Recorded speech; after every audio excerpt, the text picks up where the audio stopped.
On the lot, heavy concrete foundations are being laid. They have to support the 4,000-ton steel structure which will form the body of the ship, and eventually will have to carry the weight of the lifeboats and 500 technicians and passengers.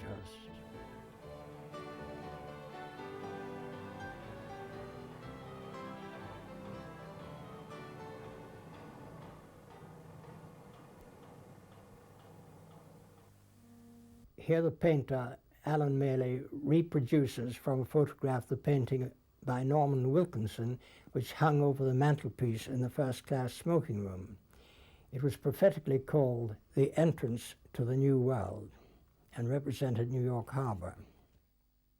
That painting is interesting to me because I now have it in my possession. It was given to me by the J. Arthur Rank Company when they were finished with it. The painting was meant to have been the painting that was on the Titanic smoking room, of Norman Wilkinson painting called Approach to the New World. The research that I had done indicated that was the painting that was on the Titanic smoking room. As a matter of fact, this was erroneous research, and I lost a chance to have a picture really like the one on the Titanic. To have had that, it would have had to have been a painting of Plymouth Harbor. As it was, the painting on the smoking room of the Titanic was the painting that actually was on the Olympic.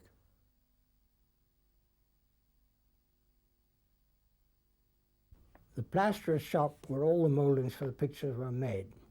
We see some of their work in the stairway scene.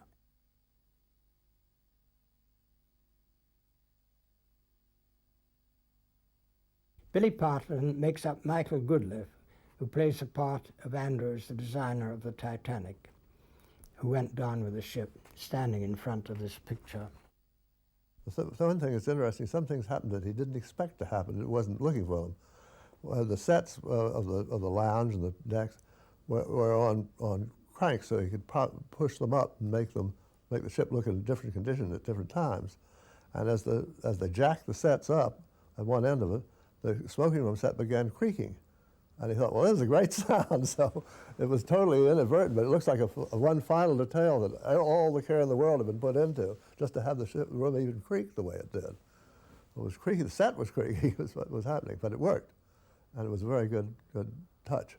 The hydraulic rams, there were several of them under the floor of each set. There was an artificial floor built. And these sets were very, very big. And they had very powerful rams. And they would tilt the entire floor. And when they started tilting, it made this extraordinary noise, which is exactly right for the sinking of the ship when it tortured itself through different angles. So I didn't have to manufacture that noise.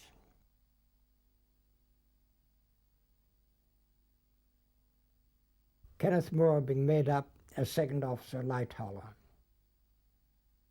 Kenneth Moore being the star of the film and being Lighthauler, the second officer of the Titanic, who had a very busy night, he had a Lighthauler doing some things that other officers did just to fatten up the part a little. And I could understand that as part of the theater. The boiler room scene was genuine fires which eventually set fire to the stage. Fortunately, we were able to put them out.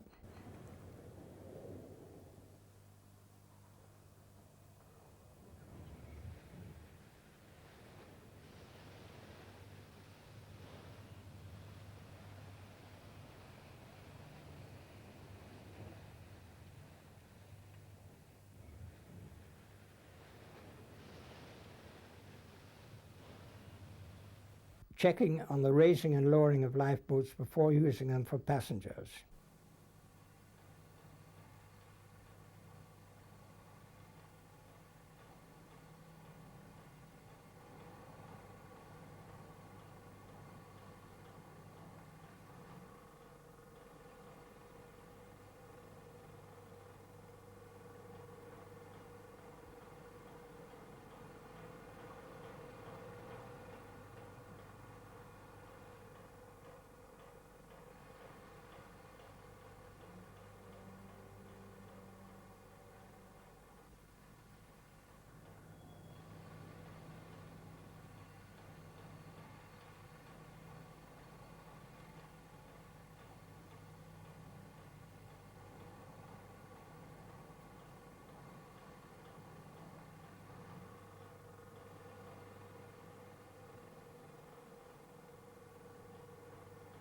The iceberg strikes, and beside cutting the long gash in the ship's side below waterline, some of the berg breaks off and falls on the deck.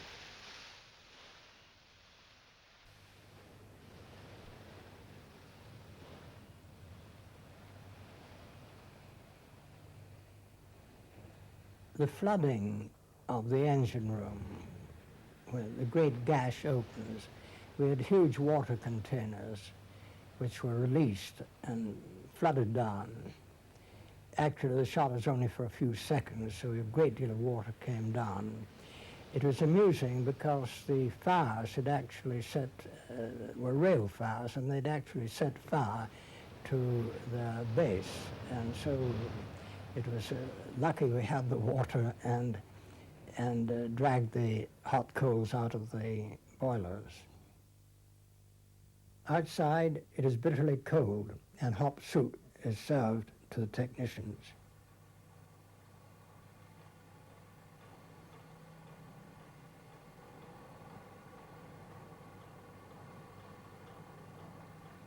A curious thing occurred on the film.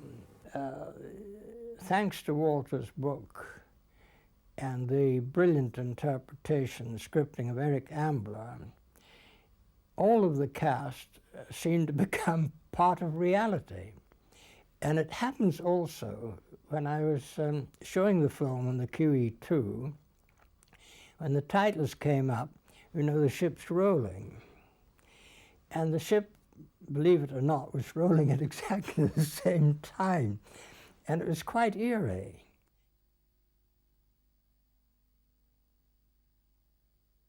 And we see Edith Russell, the survivor who played tunes on a musical pig which entertained the children in her lifeboat. She was a fashion stylist, she called herself. She was on board with a separate cabin full of dresses and so on.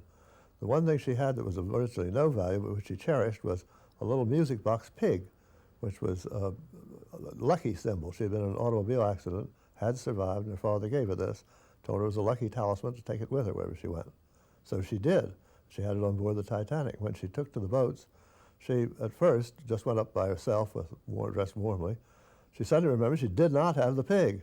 So she sent her steward, who was somehow hovering around, back to her stateroom to get the pig, which he did, and he wrapped the pig up in a blanket just as a way of carrying both. And Edith Russell still hesitated to leave the Titanic. She was standing on the edge of the boat deck. The boat was down, lowered flush with the deck. And a sailor rather, noticing Edith without being unable to make up her mind, took the blanket and the pig from her and tossed that in the lifeboat and said, "There's your baby, follow it." He apparently thought it was a child that she had, not this toy pig. The pig is a music box, and it's played for years a song of the times called the Maxis. It didn't play anymore, but she left it to me in her will, and I've never dared get it fixed. I just want it to the way it was when she last had it. And this is the pig, and I still have it. Roy Baker talks with Edith Russell and Lawrence Naismith. Lawrence Naismith really does resemble Captain Smith, whom he portrays in the film. In fact, when Captain Smith's daughter, Mrs. Russell Cook, came to the set, she was quite overcome by his similarity to her father. Water gushes into the dining room.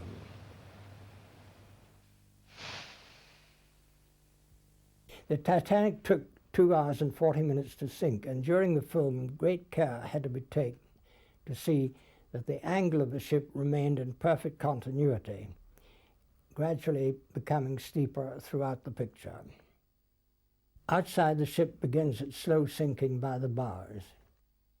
Mrs. Brown pushes her way through the throng. Here we're intercutting between scenes on the huge exterior angled set and scenes filmed in the studio's water tank. The collapsible lifeboat is launched.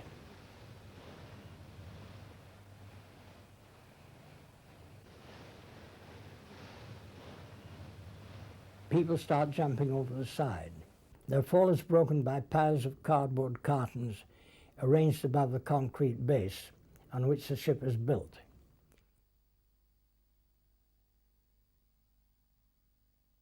The huge funnel crashes and kills the young lovers.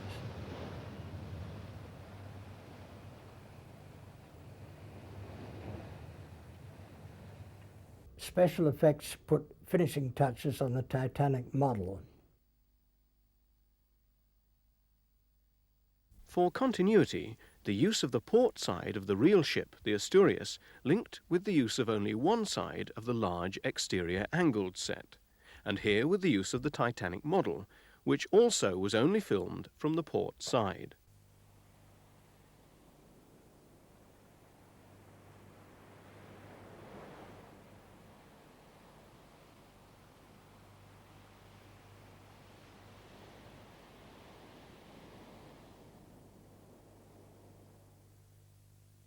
You see, you're running very high-speed cameras at this stage, and you're only wanting a few feet, so that the fellow who's pulling the cord has to pull it quite quickly.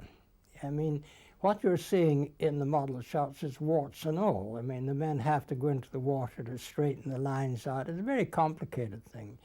But at the end of the day, you're only using what is correct. And if they didn't get it, they'd keep on going till they got it. And this is where the producer is tearing his hair, because, you know, one could, if you're looking for perfection, you know, you can overshoot enormously. Everything is accurate to scale, and miniature passengers and crew row away from the ship in electrically operated lifeboats.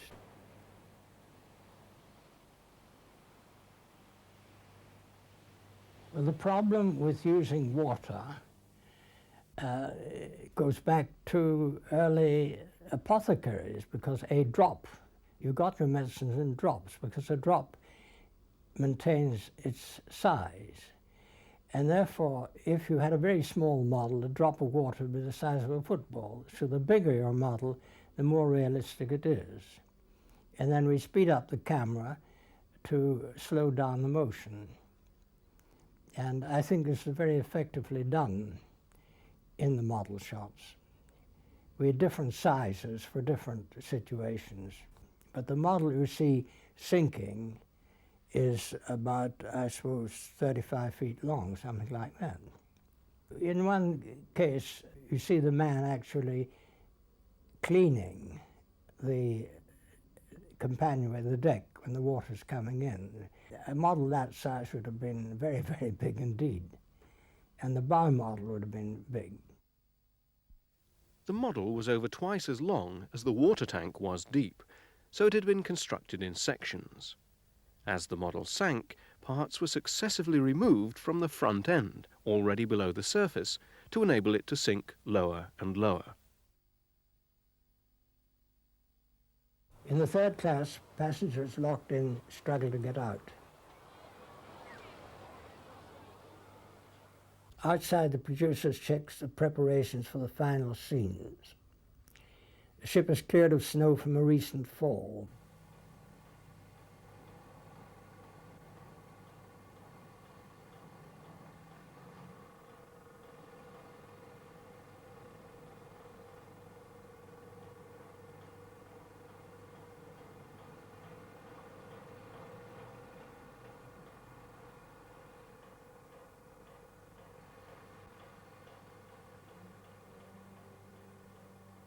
Shooting continues on the model.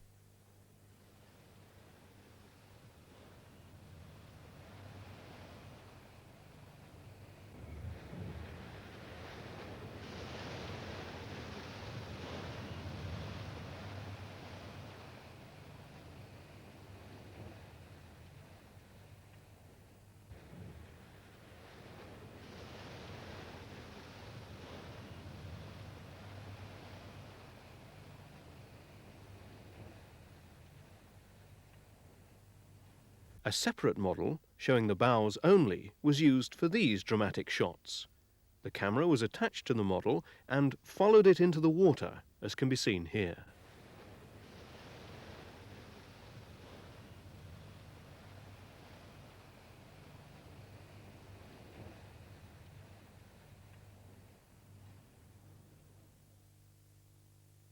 Outside, the lifeboats are full, and the remaining passengers scramble towards the rearing stern.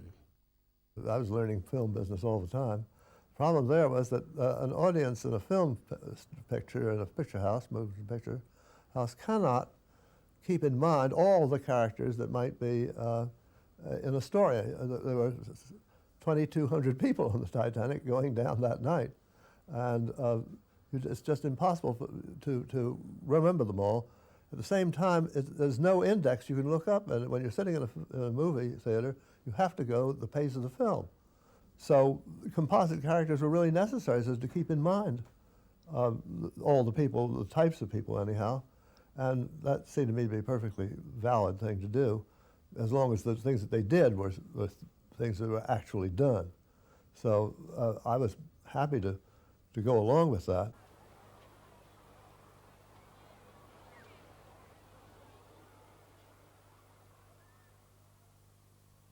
Down below, the water continues to rise in the engine room.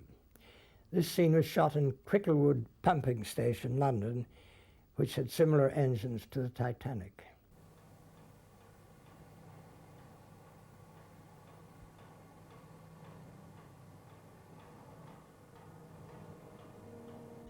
Still in order of shooting, we come to the last location, which is really the opening of the picture, where Sir Richard and his lady set out from their stately home past the waving orphans.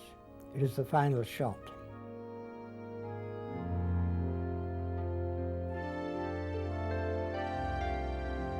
On the lot, the grandeur, which was once the Titanic, goes up in smoke as the unusable sets and fittings are burnt to make way for the next picture.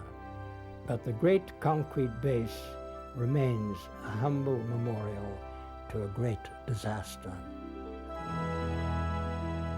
A Night to Remember had its premiere in Leicester Square Theatre. It was a wide success. It got the finest reviews that any film ever got. It was the best film and the most expensive that the Rank organization had ever made. And I was sent off to America to open it there. The problem that Rank faced in America was that the film had no stars. The American audience was used to having big names, and they followed the names. They had heard of the Titanic, but they didn't see how, and they'd Clifton Webb in one of the Titanic things, they didn't see how this picture is going to work without a star, or several stars. They had no documentary films at all. And if you like, A Night to Remember was a gigantic documentary factual film in which the ship was a star, and this was almost my intention. So they said, fine, Bill, you go out and fix it with the Yanks. So I went out. I spent a month there. I went on radio. I made personal appearances. Wherever I could go, I pointed out. We got rave reviews in America. We got the Golden Globe Award, their top award.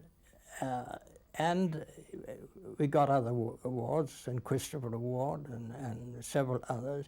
And there's no doubt about it that the people who understand films accepted it as being a terrific film. But the mob didn't come in because the girls, who were they going to see? However, I plowed on and I did my stuff. And for 30 days I went round, and gradually it took off. But it was quite interesting to me to see that the reviews of the film didn't really help it. It didn't help either that we had a newspaper strike for 3 days. But eventually these reviews surfaced, and everybody, they all agreed it's a terrific film. The survivors were brought to New York by the J. Arthur Rank Company for the premiere of the film, which was here on Times Square, one of the big movie theaters. I had a chance to meet them and to talk with them that day, and they seemed, to me, it just was a gold mine come true to have so many of the survivors right here. Incidentally, While I found maybe 64 survivors, I think the J. Arthur Rank Company found, Bill McQuinney found another 70. And so the survivors list kept growing and growing and growing.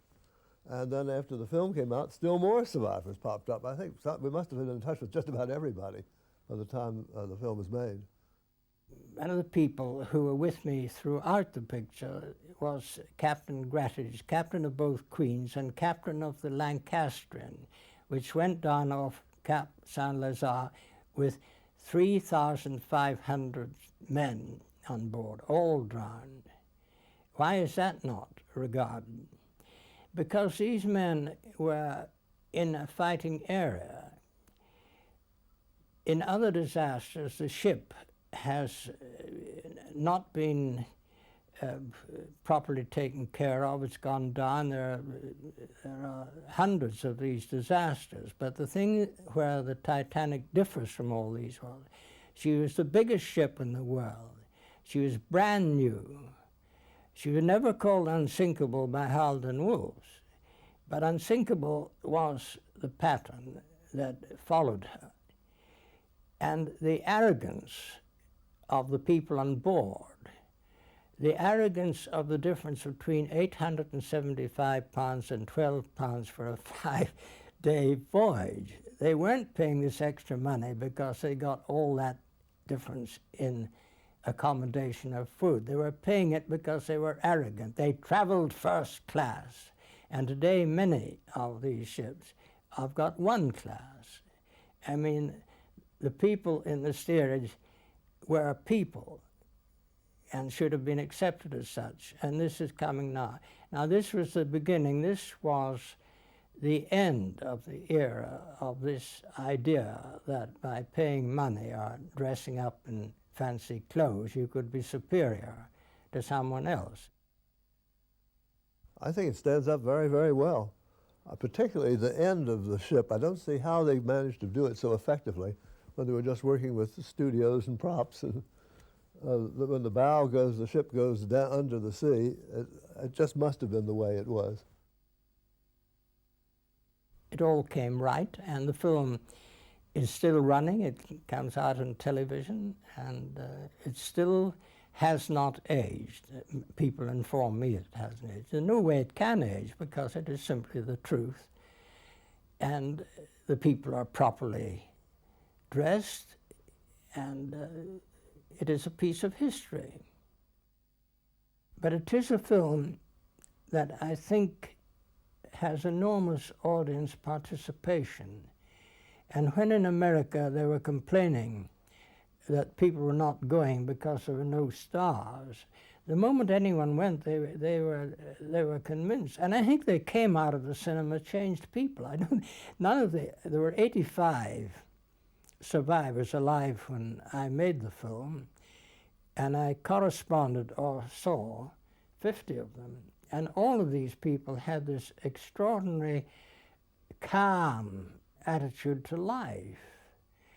They were, I wouldn't say resigned, but they were happy to accept life as it was and not asking for miracles. I was very affected by this because this, of course, is what I got from the original sinking. I got an attitude to life that you have to make the most of what you yet may spend before you too into the earth descend. It's very important. And the last thing you want to do is to be put down saying that you did so want to be nice to Susie and it's too late. And too late, saddest words in any language.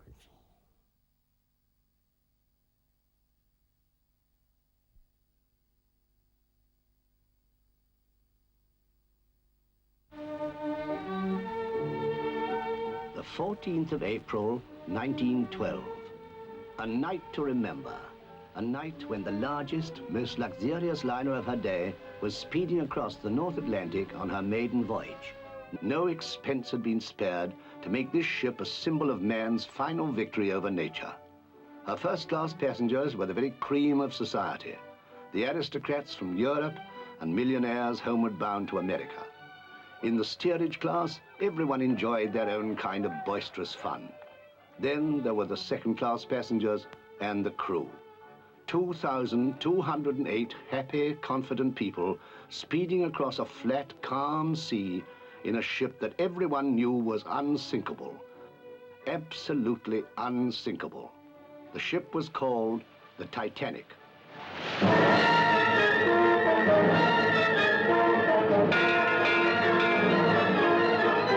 What did you see? Iceberg dead ahead, sir!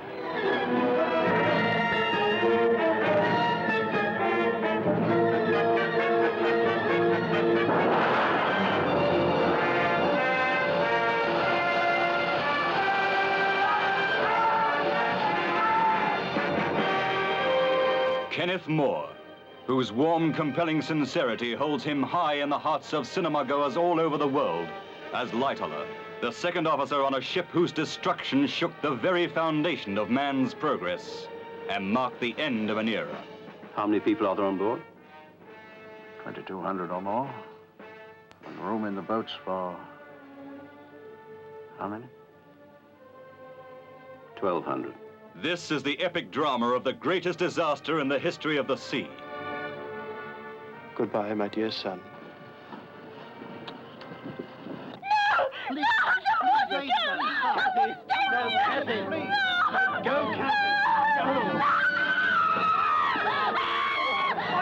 Here, for the first time, is the story of that night.